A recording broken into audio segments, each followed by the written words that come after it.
स्वागत है आप सभी का इस दिव्य गाथा में, जहां महाकाल और उज्जैन की आभा आलोकित होती है।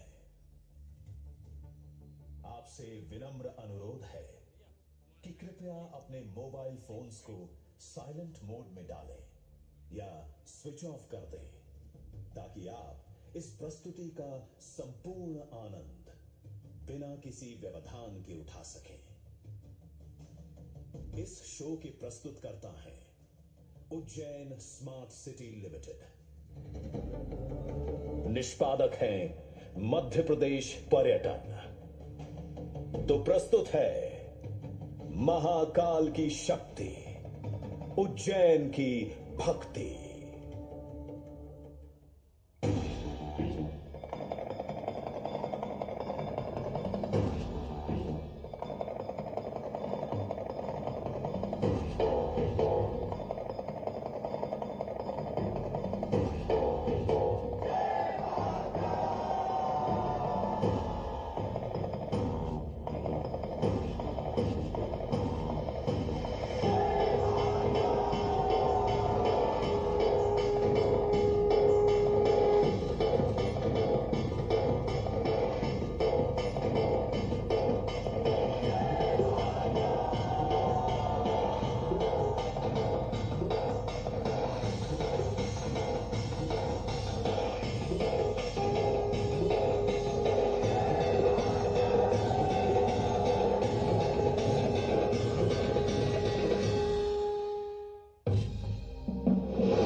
ब्रह्मांड की सबसे प्राचीनतम कहानियों में से आज हम वो कहानी सुनाएंगे जिसका सृजन पूरे ब्रह्मांड के सृजन से पहले हुआ।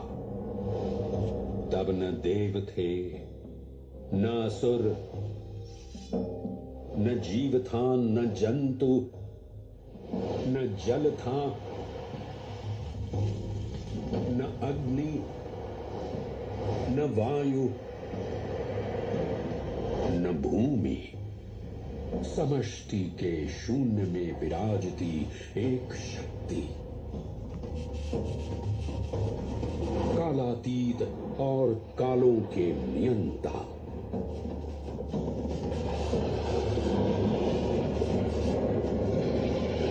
विधाता भी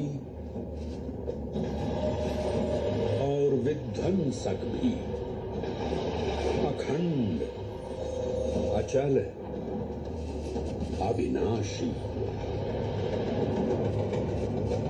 ये कथा है उस महादेव के महाकाल स्वरूप की, जो सृष्टि के आरंभ भी हैं और काल के आगमन भी हैं। वे ही काल के सृजन करता और नियंत्रण करता भी हैं।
निर्विकार होते हुए भी अपनी माया से विराट विश्व का आकार धारण करने वाले महाकाल।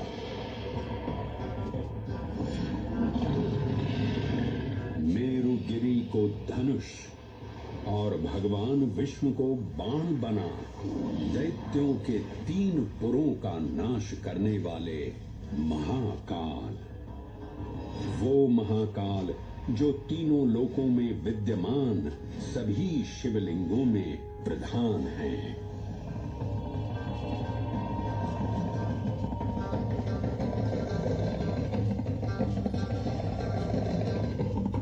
वो महाकाल जिनके त्रिशूल की तीनों नोकों से काम, क्रोध और लोभ पर नियंत्रण होता है, जिनके मस्तिष्क पर चंद्र शीतलता का प्रतीक है और जिनकी सवारी नंदी के 4 चरण सत्य, दया, दान और तप का चिन्ह है।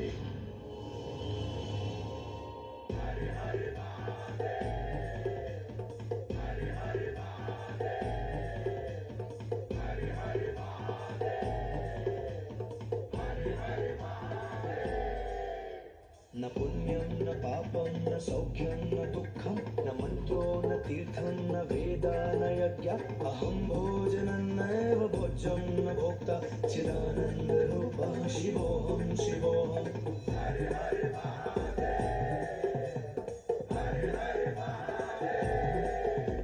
अहं निर्विकल्पो निराकाररूपो विभुत्वां च सर्वत्र सर्वेन्द्रियाणां न चासङ्गतं नैव मुक्तिर्न मे चिदानन्दरूपः शिवोऽहं शिवोऽहं चिदानन्दरूपः शिवोऽहं शिवोऽहं चिदानन्दरूपः शिवोऽहं शिवोऽहं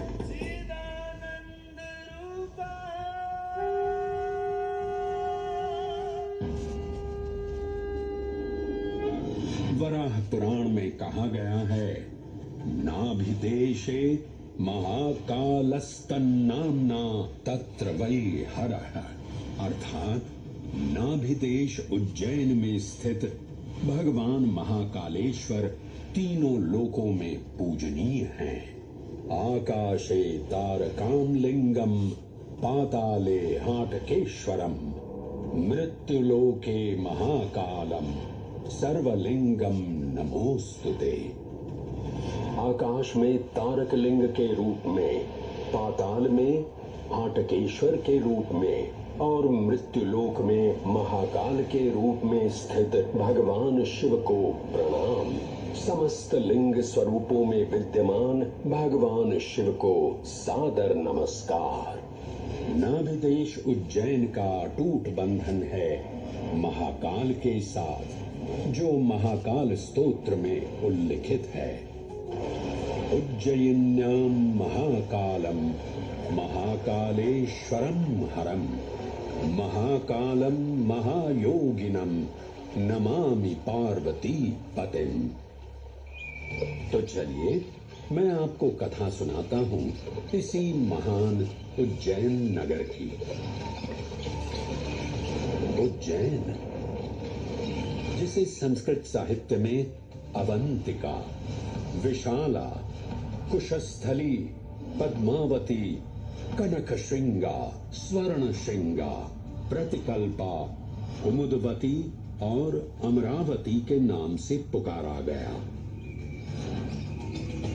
उज्जैन, जो मनुष्य को मोक्ष प्रदान करने वाली 7 नगरियों में से एक है। उज्जैन, जहां 84 महादेव का आशीर्वाद प्राप्त है। उज्जैन, जिस पर सदा ही कृपा रहती है महाकाल की। यहाँ सतत क्षिप्रा नदी की निर्मल धारा बहती है। डमरू के नाद से जीवन को ऊर्जा मिलती है। घंटियों की झंकार मन को आनंदित करती है और यहाँ का आकाश शिव आशीष स्वरूप है। श्मशान ऊषर क्षेत्र पीठम तु मनमेव च पंचकत्र न लभ्यते महाकाल पुरद्दते।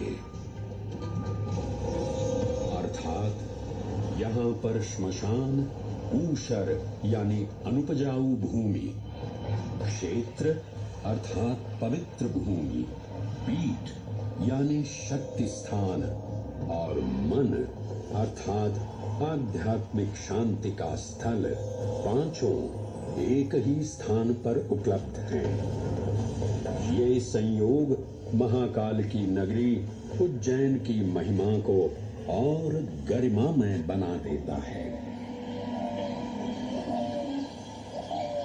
उज्जैन के इस अलौकिक स्वरूप से प्रभावित हो महाकवि कालिदास अपने काव्य मेघदूत में लिखते हैं, हे जलधर, यदि महाकाल के मंदिर में समय से पहले तुम पहुंच जाओ तो तब तक वहां ठहर जाना जब तक सूर्य आंख से ओझल न हो जाए। शिव की संध्याकालीन आरती के समय नगाड़े जैसी मधुर ध्वनि करते हुए तुम्हें अपने धीर गंभीर गर्जनों का पूरा फल प्राप्त होगा। ये संध्या आरती जिसे कालिदास ने सराहा है अत्यंत महत्वपूर्ण है, क्योंकि ये वो प्रहर है जब सभी देवी देवता गंधर्व यहाँ उपस्थित होते हैं।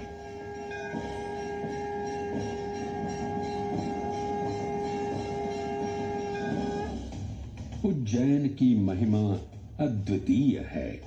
सतयुग, त्रेता युग, द्वापर युग और कलयुग, हर युग में इसका अप्रतिम महत्व रहा है।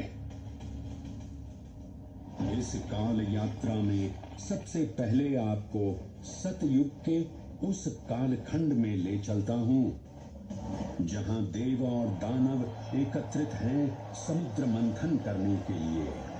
मन की आंखों से कल्पना कीजिए, भगवान विष्णु ने कुर्म का रूप ले मंदरांचल पर्वत को अपनी पीठ पर उठा रखा है। सागर से विकराल लहरें उठ रही हैं, मेघ भयानक गर्जना कर रहे हैं।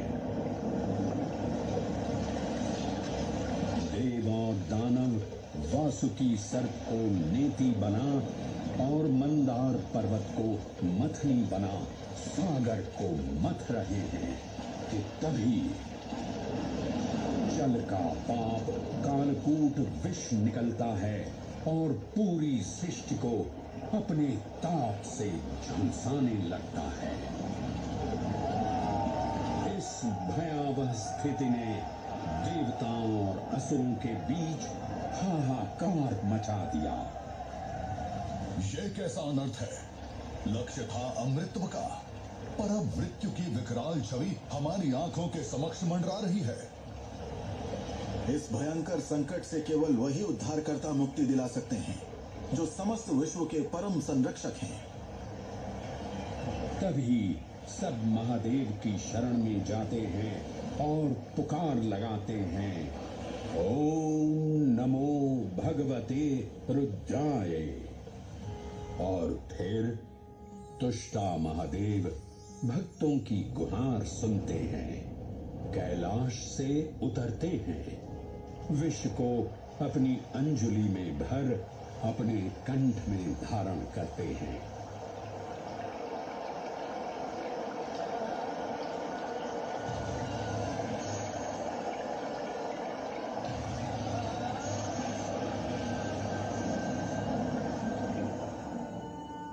अंततो गत्वा सागर मंथन से अमृत कलश प्रकट होता है। जैसे ही अमृत प्रकट हुआ, दानवों ने इसे केवल अपने आधिपत्य में लेने की आकांक्षा प्रकट की और संघर्ष छिड़ गया। आज यदि हम इस अमृत को प्राप्त कर सकें तो हम देवताओं पर हमेशा के लिए प्रभुत्व स्थापित कर पाएंगे। अमृत अपात्र हाथों में ना जा पाए, क्योंकि ये अपनी शक्ति का असीम दुरुपयोग करेंगे। इस अराजकता के परिणाम स्वरूप अमृत की कुछ बूंदें छलकी और पृथ्वी तक पहुंच गईं। 4 स्थलों पर स्पर्श हुआ इन बूंदों का हरिद्वार, प्रयागराज, नासिक और उज्जैन। अमृत की इन्हीं बूंदों के कारण उज्जैन में हर 12 वर्ष पर कुंभ सिंहस्थ मेले का आयोजन होता है। भगवान शिव की लीला देखिए, लोक कल्याण के लिए स्वयं विषपान किया और अपनी नगरी पर अमृत वर्षा करवाई। अमृत की पावन बूंदों से अभिसिंचित ये दिव्य उज्जैन भूमि रामायण के पृष्ठों में भी सम्मिलित हुई। सतयुग के बाद त्रेता युग में माता सीता की खोज में वानर सेना का यहाँ आगमन हुआ।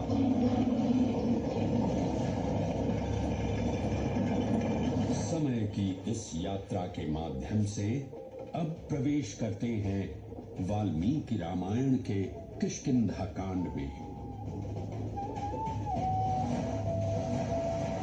वानर राजा सुग्रीव अपने यूथ पतियों से सभी प्रमुख स्थानों पर जाने के लिए कहते हैं और उन्हें अवंती नगर यानी उज्जैन जाने का आदेश भी देते हैं।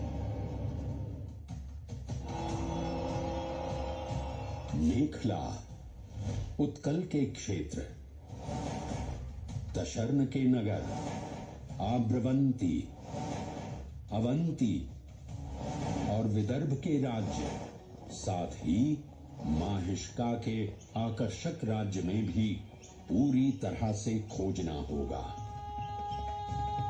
एक युग भगवान विष्णु के राम अवतार से संपृक्त और अगला युग उन्हीं के एक और दिव्य अवतार से समरस होना, ये अद्वितीय संगम केवल उज्जैन में ही संभव था। परंतु एक क्षण ठहरिए और ध्यान से सुनिए। ये हैं महाकाल के 1008 दिव्य नाम। हाँ, मैंने काल चक्र को परिवर्तित कर दिया है और अब द्वापर युग का शुभारंभ हो चुका है। विस्मय पूर्ण हो जाएंगे ये जानकर कि महाकाल के इन नामों को स्वयं भगवान श्री कृष्ण ने रचकर पिरोया था। महाकाल सहस्र नामावली की ये अद्भुत रचना उस समय की है जब योगेश्वर कृष्ण, उनके मित्र सुदामा और शेषावतार बलराम ने अवंती नगरी में स्थित सांदीपनी ऋषि के आश्रम में वेद, वेदांत दर्शन और शस्त्र विद्या की शिक्षा ग्रहण की थी। कहते हैं कि भगवान श्री कृष्ण को अवंती ने ऐसा मंत्र मुग्ध कर दिया कि यहाँ 64 दिनों तक रुककर उन्होंने 64 विद्याएं और 14 कलाओं का ज्ञान लिया। उज्जैन का संबंध महाभारत से भी जुड़ा हुआ है। इस महान महाकाव्य के वन पर्व में उल्लेख किया गया है कि महाकालेश्वर मंदिर में स्थित कोटि तीर्थ जल का स्पर्श मात्र करने से अश्वमेध यज्ञ के समान फल प्राप्त होता था। और फिर परिवर्तन की इस अनवरत धारा ने एक नई कहानी लिखी। उज्जैन में उदय हुआ मौर्य वंश का। सम्राट बिंदुसार ने अपने पुत्र अशोक को उज्जैन का राज्यपाल बनाया और समय के साथ अशोक के शासनकाल में धर्म का विस्तार हुआ। मौर्य वंश के पश्चात विभिन्न राजवंशों, सम्राटों और नरेशों ने उज्जैन की सेवा की। उनमें से प्रमुख मालवा गण और फिर गुप्त वंश ने यहाँ राज कर इसके वैभव में वृद्धि की। उज्जैन ने अपने भव्य तेज से जहां महात्माओं और शासकों को आकर्षित किया, वहीं इस नगर पर आतताइयों की दृष्टि भी पड़ी।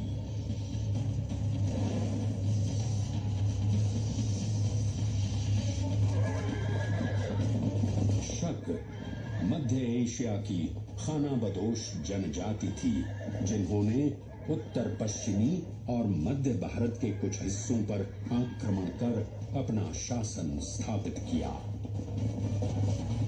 ईसा पूर्व प्रथम शताब्दी में जब भारत शकों के अत्याचार से त्रस्त था, तब उन शकों ने उज्जैन पर भी कब्जा कर लिया और फिर उज्जैन में उदय हुआ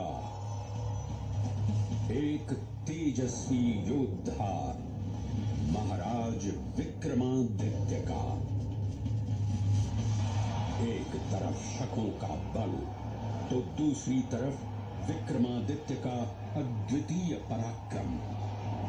विक्रमादित्य की तलवार महादेव के तीसरे नेत्र सी चमकी।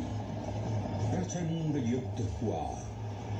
महाकाल की कृपा से शूरवीरों ने शकों को परास्त किया और उज्जैन में गणतांत्रिक शासन स्थापित किया।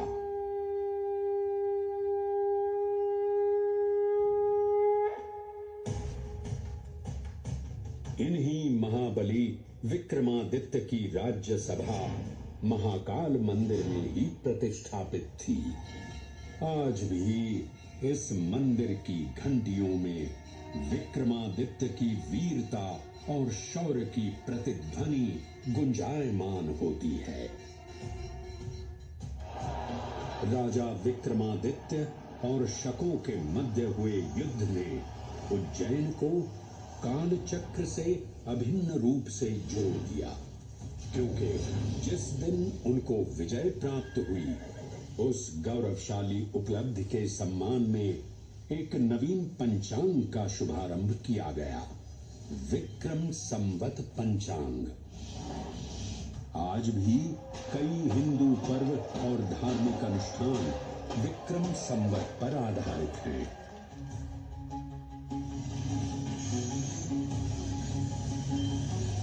पृथ्वी की भौगोलिक कर्क रेखा इस पावन उज्जैन भूमि से होकर गुजरती है।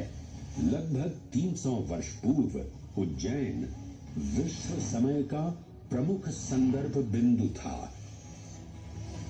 यही कारण है कि उज्जैन की वेधशाला में वराहमिहिर, आदित्य दास, ब्रह्मगुप्त, आर्यभट्ट और भास्कराचार्य जैसे महान विद्वान अनुसंधान और अध्ययन में तल्लीन रहते थे। खगोल शास्त्र का केंद्र,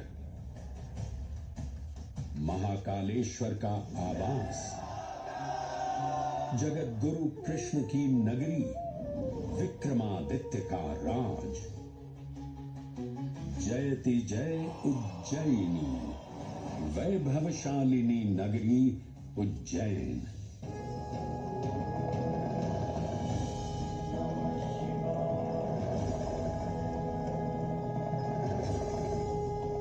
श्वासों को शिव मंत्र से अलंकृत कर, मन को भाव की गंगा से निर्मल कर, जो भी उज्जैन में महादेव की शरण लेता है, उसका कल्याण होना निश्चित है। आज सुनी सबने गाथा महाकाल की, दर्शन जिनके दुर्लभ हैं, नमन करे जिन्हें काल भी, चरण में जिनके है बसा। ये समस्त संसार कभी नहीं देखा होगा धरती पर ऐसा चमत्कार।